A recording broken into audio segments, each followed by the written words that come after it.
Now, every 6 months, the International Monetary Fund has its big kind of shindig in Washington, and it produces a big report that goes alongside it. It's called the World Economic Outlook. And it's worth just kind of delving into it for a moment, because it tells you rather a lot about the state of the global economy. So I'm going to go through it. We'll look at some of the UK stuff first of all. We are a UK news channel, but actually that's relevant for everyone else. And then there are some bigger, more profound issues that affect the global economy.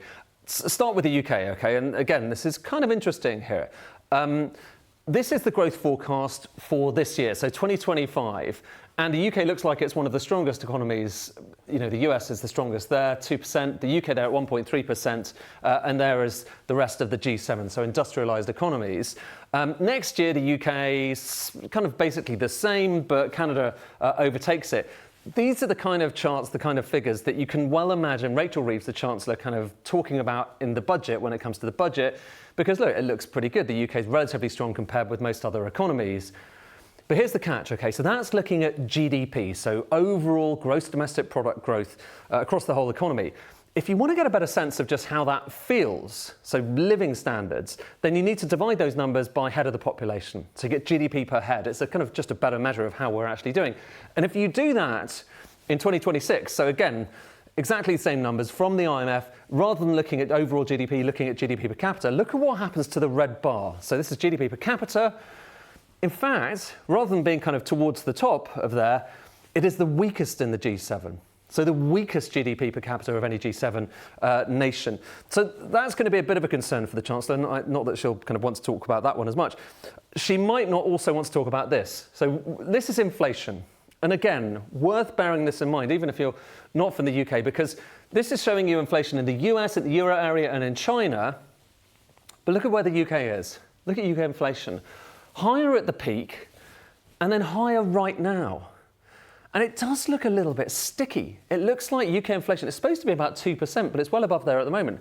According to the International Monetary Fund, looking out the next couple of years, so again, these are the forecasts for inflation this year and next, the UK is going to have the highest inflation in the G7 this year, 3.4% above everyone else essentially, and also next year as well. So everyone comes down, so that's relatively good news, but still the UK higher than anyone else. And it's not just inflation. Look as well at long-term interest costs. So we've been talking about that quite a lot recently. Remember those 30-year bond yields and how the UK is versus everyone else. It matters because that affects just how much money there is to be spent in the coming years, how much taxes might have to rise. And again, this is showing you how high those long-term interest rates are in the US and euro area, in Japan. Now look at the UK. So again, a bit of an outlier. And at that meeting in Washington, you've got the Chancellor there, you've got the Bank of England Governor as well. These kind of issues are going to come up, I imagine. So that's worth bearing in mind.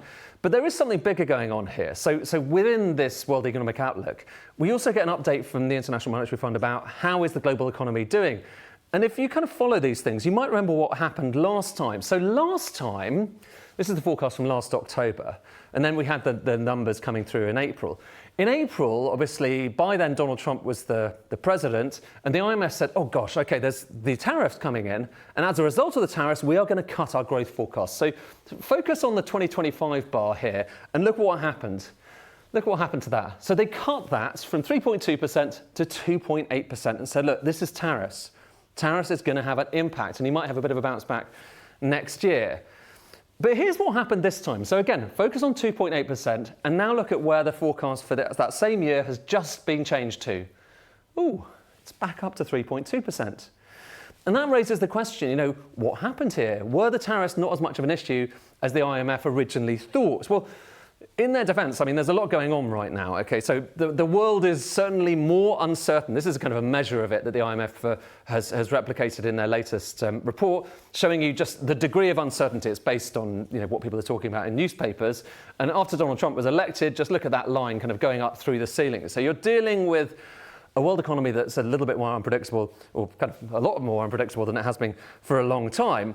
But the bigger issue is that as far as the fund is concerned, while there's been lots of talk about tariffs, and indeed, officially they have gone up quite a bit, this is showing you the official tariff rate kind of going into the US, the actual amounts that people have paid haven't been as high as you would have thought. So if you're an economist looking at this and trying to work out what it actually means, it makes it kind of fiendishly difficult in their defense. Always hard to be an economist, isn't it? Well, this shows you the actual tariff rate.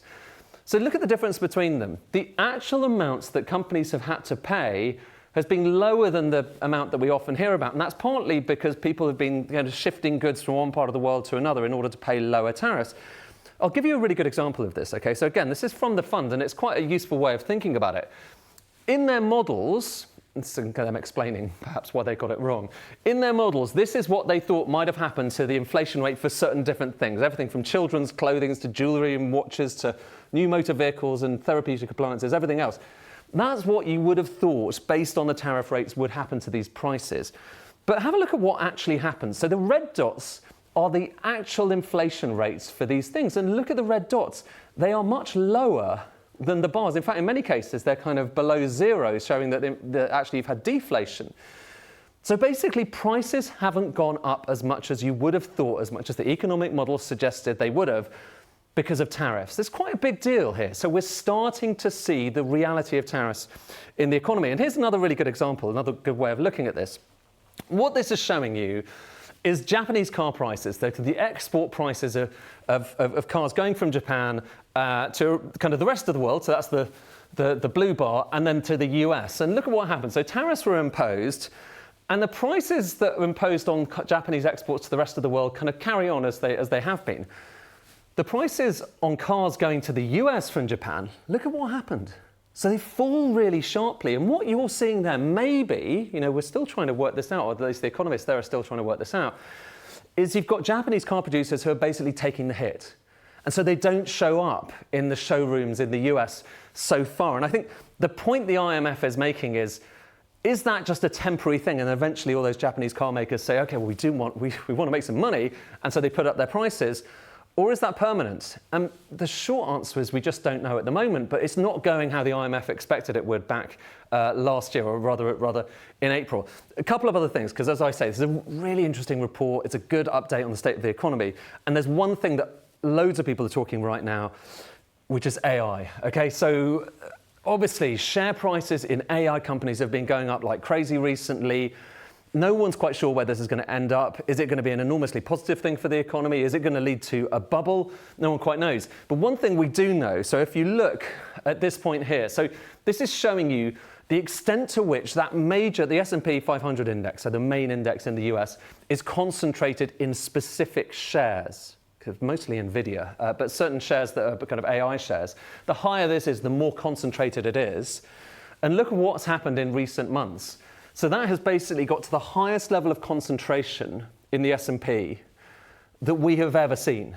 In other words, if one of those companies upon which it's really concentrated has a problem, then the whole rest of the index could have a big problem, which means everyone who has any kind of money in shares in the US has a problem. So that's kind of a big deal. And again, they've got a warning there. This could be as bad as the dot-com all over again in certain respects. And then one final thing, again, we're jumping around, but there's lots of interesting kind of things to update you on. One final thing that's kind of worth noting, a totally different topic here, okay? This is showing you, there's in pretty much every kind of IMF meeting going back as long as I can remember, a lot of the focus was about development and about getting money to poor countries, particularly writing off the debt that they have to pay, because if you've got a problem in many poor countries, then eventually you have a problem all around the world. And in recent years, certainly since the financial crisis, you'll see ODA is just the amount of official development assistance. The amount of money, aid basically, going to poorer countries has gone down and down and down. And that's happened in the UK. We've cut the amount of aid going to poorer countries because, there's a reasonable case to be made that we've got some economic problems here as well. But here's the concern, okay? As that line is going up, another line is going up, down rather. As that one's going down, another line is going up. And that is the line for debt services. So these countries poorer countries are having to pay more in interest costs. And it's the first time right now, look at those two lines, they've crossed over. It's the first time in a generation that the debt servicing costs of poorer countries has been higher than the amount of aid they're getting from richer countries. And it's just too early to say what that means in practice. So like with AI, there's big imponderables here. But it does perhaps mean we are heading for a bit of an economic crunch, and it's another thing to be thinking about in the coming months.